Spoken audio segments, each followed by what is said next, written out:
Good afternoon, everyone. My name is Bob Stone. I'm the mayor of Beavercreek.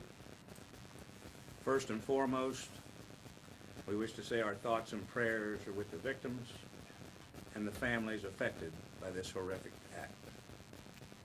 Tragedy struck our beloved community Monday evening, and in the face of adversity, the strength of our community shines through.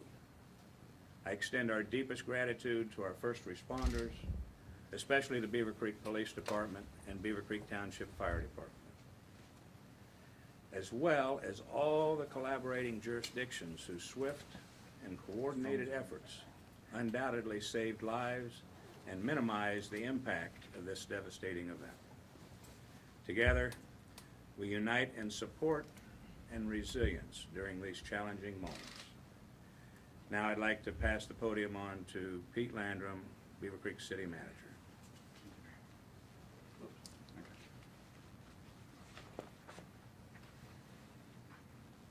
Pete Landrum, City Manager of Beavercreek. I join Mayor Stone in expressing our collective thoughts and prayers for the victims and their families affected by the tragic event that has unfolded. Chief Fiorita, unfortunately, is out of state and unable to be here with us today. However, I want to assure you that both I and the entire command staff have been in constant communication with him. We have complete confidence in Acting Police Chief Captain Chad Lindsay and the department's entire command staff to navigate this challenging situation. In the wake of this incident, our focus extends beyond the immediate response. The well-being of our police officers and first responders is paramount. Our police wellness programs and established protocols are actively engaged to support them as they deal with the emotional impact of this event. It's crucial to note that this is an ongoing investigation and information is still in the process of being gathered. The situation is fluid and the details are evolving as the teams work diligently to gather the necessary facts.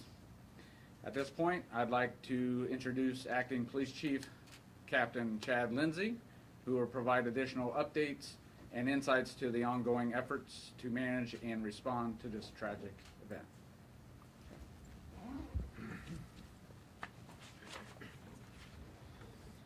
On behalf of the Beavercreek Police Department and Chief of Police Jeff Fiorita, our prayers go out to the victims and their families of this tragic event, as well as all those who have been impacted by the senseless violence that occurred last night. On November 20th, 2023 at 8:36 p.m., Beavercreek Police Department Dispatch Center received the first 911 call of a male who walked into Walmart with a rifle. As the dispatcher was gathering information, the caller stated the man, later identified as 20-year-old Benjamin Charles Jones of Dayton, Ohio, started shooting. Officers were dispatched within 1 minute, and the first two officers arrived on scene at 8:39 p.m. Beavercreek police officers heard gunshots and advanced toward the threat, locating the shooter, who was on the ground with a self-inflicted gunshot wound at 8:42 p.m. The gunman had shot and injured 4 adult victims, 3 females and 1 male. The victims were transported to area hospitals. As of 2 p.m. Tuesday, 3 victims are listed in stable condition. 1 victim is still critical, but also in stable condition. Medics with the Beavercreek Fire Department were staged at 8:39 p.m. and arrived on scene at 8:43 p.m., with transports to local hospitals occurring minutes later. During this time, officers with the Beavercreek Police Department, along with assistance of several local agencies, continued to clear the building and secured the scene at 9:14 p.m. I want to commend our dispatchers, officers, and fire personnel for their quick response to confront the threat and treat the victims within minutes of the first call.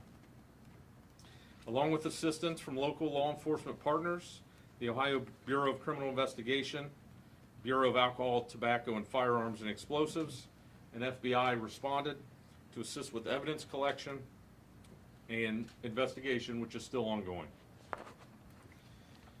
The Beavercreek Police Department would like to thank all of our law enforcement partners for their assistance and support during this tragedy, as well as the support that we continue to receive from the community. At this point, I want to draw your attention. We're going to show the body camera video from the first responding officer. You'll see that he arrives at Walmart and is entering the building. As he enters the building, he is searching for the shooter, and at 59 seconds, you'll hear one gunshot. The officer then continues to that threat and then locates the shooter down at the scene.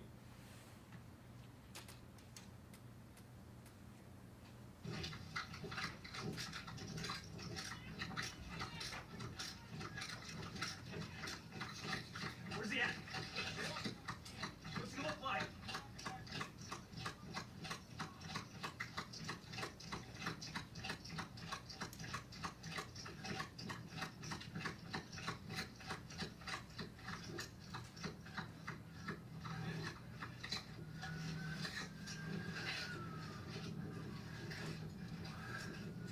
Where's he at?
Got him.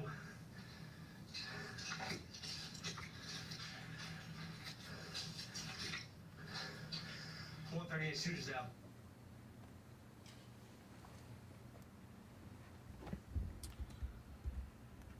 I would now like to introduce Zrinka Delber, who is the Assistant Special Agent in charge for the FBI's Cincinnati Field Office. Thank you, sir. Good evening, everybody. First of all, I would like to start with making sure that the families and victims know that they are in our prayers, and we have sympathy for them, and we support them in their recovery. I also want to commend our partners at the Beavercreek Police Department, Greene County Sheriff's Office, Fire Department, EMS, and all other agencies that responded last night. And they responded in handling this crisis very quickly and worked to assist those who were injured very fast. The FBI is currently supporting and assisting the Beavercreek Police Department in their investigation. And as they continue to look at the crime scene, the FBI is currently looking at the shooter, his background, his motivation, and possible connections. We are very early in this process of looking at the motivation and this process of investigating. So I just want to mention that we're early. The FBI will continue to thoroughly investigate this matter while we're supporting our partners. With that, I would like to ask the public if they can assist the FBI in this investigation, our partners at Beavercreek, by calling the FBI and providing any tips, by calling 1-800-CALL-FBI, or by going online and going to our tip line, tips.gov.fbi. At this time, that's all I have. Like I said, we are at very early stages of this investigation. And again, I want to thank our partners for amazing work last night and for their support. Thank you. We'll now open up to questions. Any idea what kind of rifle was used by the shooter? Yeah, it was a high point 45 caliber carbine long gun. And did he get that, did the shooter, have you been able to look in the background, see if they obtained it legally, that kind of thing? That's part of what we're investigating now. We're still in the process of that. Was there any relationship between the shooter and the 4 individuals who were injured? Also under investigation. Still Can trying you to. tell us anything about the motive? The FBI is working on that as part of their investigation, so yeah, I don't have any information on that at this point. How many shots were fired total in there, do you think? That is also still under investigation, trying to confirm exactly. More than 10, more than a dozen? I don't have that exact, I can't give you that estimate at this point. And for the FBI, what information? know the shooter at all? Have you had any contact with him before in the past? That's still part of what we're looking into. It's part of his background and possible motivations. And for the FBI, what information are you looking for? What do you want people to tell you what they call it?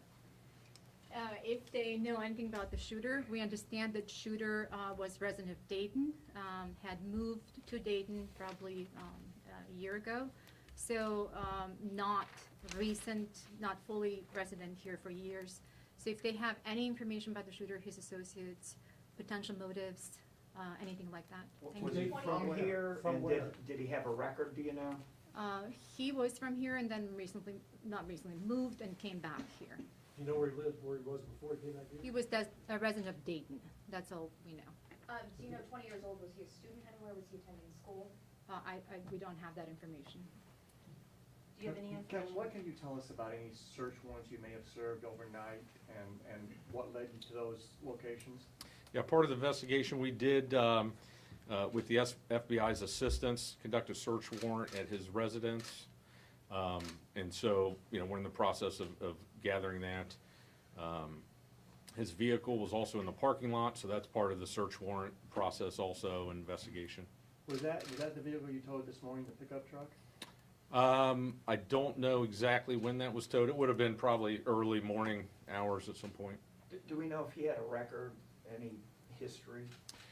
That's part of the investigation, to find out exactly what all, if there's any history with him in terms of criminal history. Did he have any family in this area?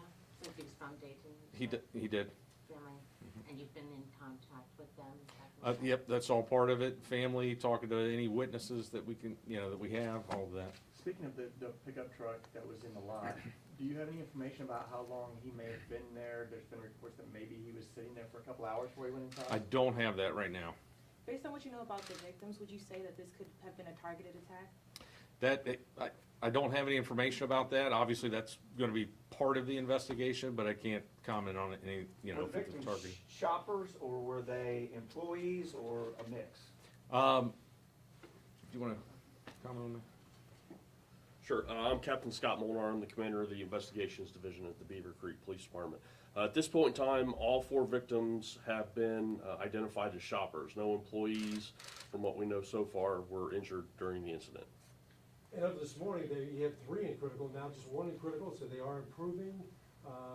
So their injuries are not as life-threatening, is that what you're saying? Their condition is improving from where it was earlier. The indications that we had yesterday evening, there was definitely some concern, but they were all transported quickly by the Beavercreek Fire Department. Therefore, their medical condition is improving steadily. I know you said 3 females, 1 male. Do you know the gender of the person who remains in critical condition at this hour? I believe that is the female. Was she shot in the head? No. Can you talk a little bit about where those shots may have been? Were they body cavities, extremities, some of those two? I can say that the shots were largely random. So they ranged throughout all different parts of the body, and that is, again, a sensitive part of the investigation that we're not going to release right How now. about approximate ages? That I don't have at this point in For time. adults? Yeah, all adults. Where was Mr. Jones's body found? His body was found just behind the Vision Center in Walmart. And Did the he have victims, other where weapons with him? where in the store were the victims? Throughout the store, Throughout the different store, locations not in one- the store. Not one particular place? Correct. The radio call went out in the cereal aisle, is that not true? Is that not where this happened, or where it started, or? I have to look at the report in more detail. There's so much going on last night, I can't remember exactly where it was. You're still looking for a motive, obviously, and you're still gathering those materials, but, did the shooter post anything online, anything on social media? Were there any warning signs that were out there, a manifesto, anything he might have written? At this point, it's really too early for us to comment on that. I don't want to be guessing here. This just happened less than 24 hours ago. We're still collecting all the evidence, so I can't really fully answer that question. Do you believe this What could do we be a know about the racially weapons motivated or the attack? ammo he might have had? How many guns? Did he have just the one? Did he have more ammo? Some of these guys come in geared up. What was this guy's situation? Yeah, he just had the one gun, and we're working on determining, amount of ammo and what else he may have had. Do you believe that this could have been a racially motivated attack? We're looking for the motivation. That's why we're working on this investigation with Beavercreek, but we don't know if it was racially motivated or not this time. He's a white male? He is a white male. Question for Mayor Stone. Obviously, this is the same store where John Crawford III was shot in 2014. Does this bring back a lot of memories which you know for this community? Well, it can't help but bring back memories. It's, it's a tragedy all in itself, though. This is the tragedy we are grieving for, and it's a shame in a way that it has to be compared to the previous shooting. But no, we are grieving and investigating this particular shooting. Thank you. And then what can you say, to people who are getting to the point where they're afraid to go out in public because of these kind of things happening? Are there any comments about that?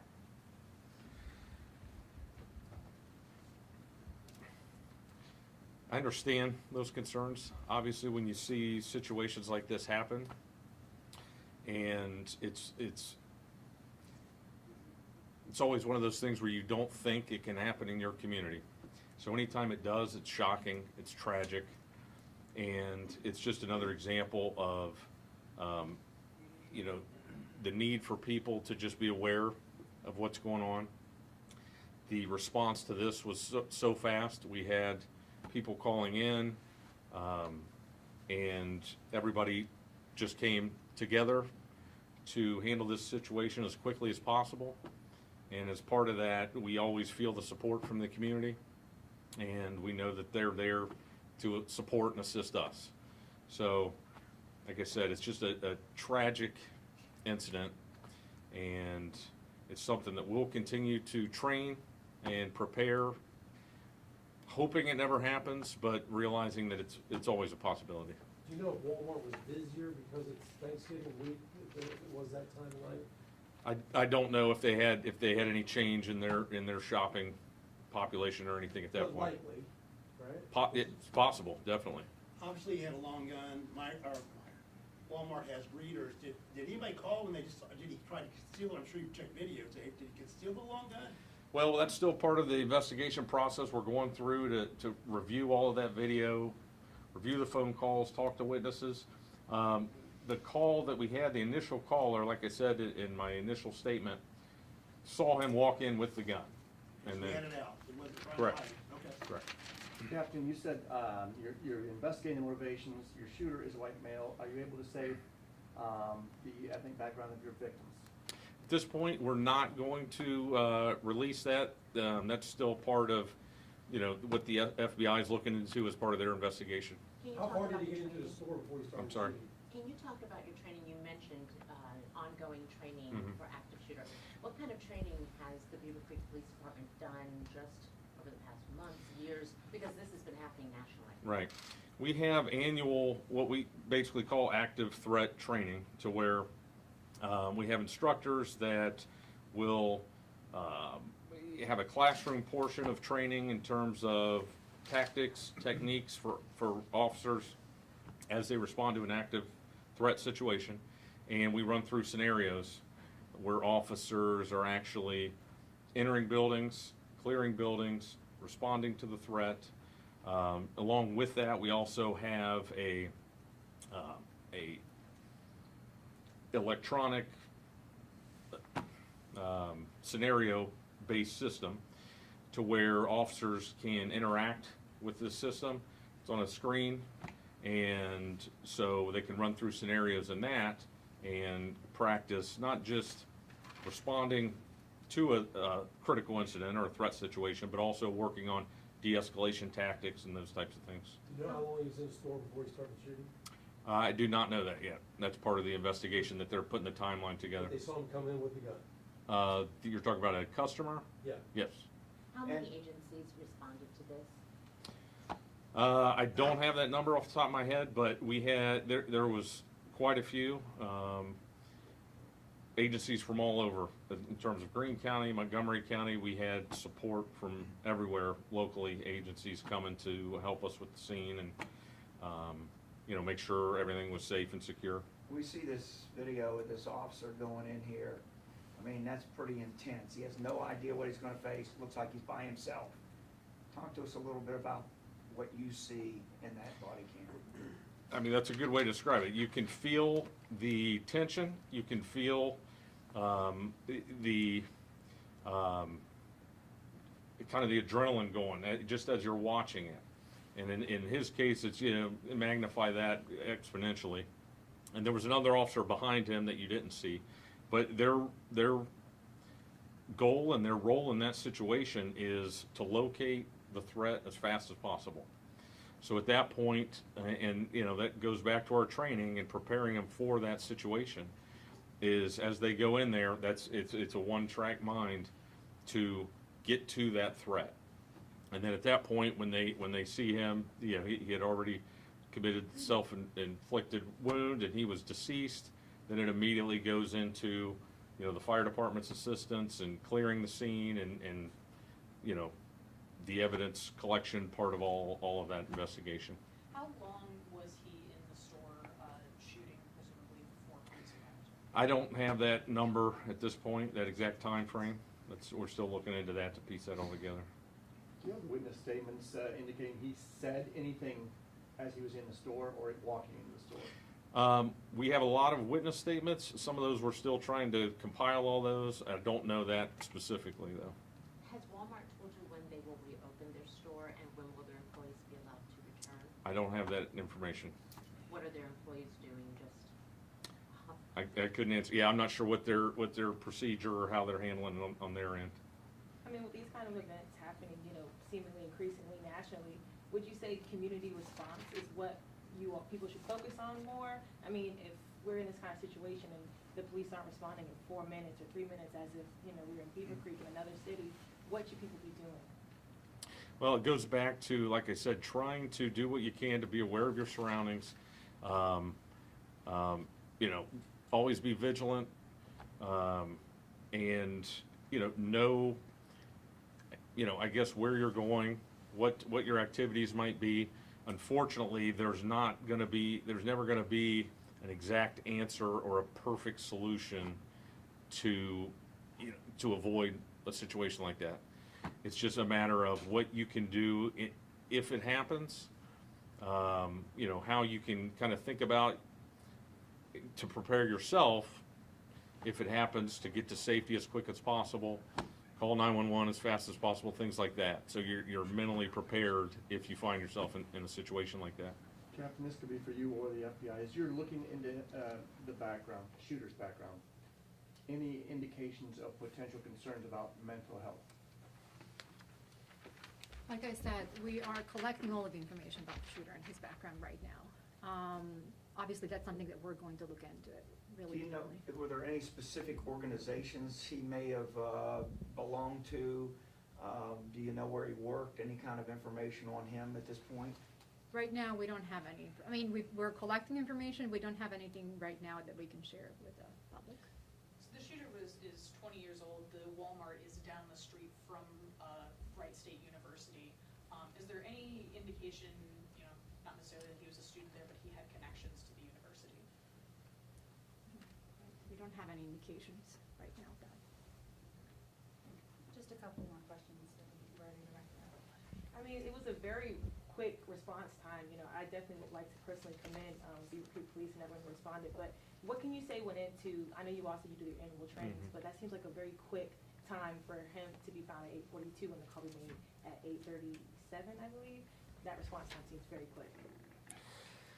Well, that's something that we are proud of, and that's something that we try to, not just a situation like this, a critical incident, but in general, to respond to the citizens as quick as we can.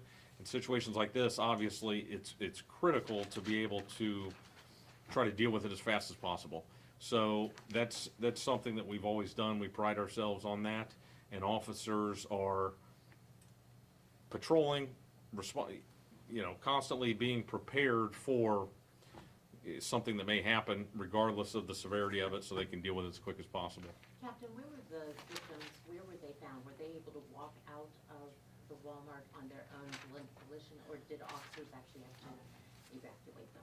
And where were they found in the Walmart? Because you said they were all over. Most of the victims, we don't know exactly where they were struck in the store physically. I do know that one patient self-transported to the hospital. One patient was taken to a hospital by medic, and I believe there was a second one that transported by medic, but I can't be certain at this point. Trying to remember those specific details. Where in Walmart were they found? Were they in the grocery department or? All over, different spots. I know of one victim specifically that was towards the back of the store, in the grocery section, but outside of that, I'm not sure exactly where they were all And located. were they all taken to Soin, or were some taken to the Valley and downtown Dayton? Chief, can you help with that? 2 to Soin, 1 to Miami Valley Beavercreek, later flown to Valley Downtown. Correct me if I'm wrong, was the suspect found in the vision center of the Walmart? That's what it looked like in the body cam. That is correct, Okay. yes. Mhm. That's towards the front of the store? Yes. Mr. Mayor, question for you. What should be done about the Walmart? It seems to be a troubled spot. I mean, I know it's not its fault, but it seems to be a spot where things seem to happen quite a bit. Is the city planning anything to try and rectify that, or is there a way to do anything? Well, all I'll state today is that I'm sure the city will be talking with Walmart and seeing what can be improved, if anything. But I do want to go on and say that for today, we'd like to close the session, and all subsequent information will get out just as soon as it's available, and there'll be future press releases. So thank you very much for joining us. Thank you, sir.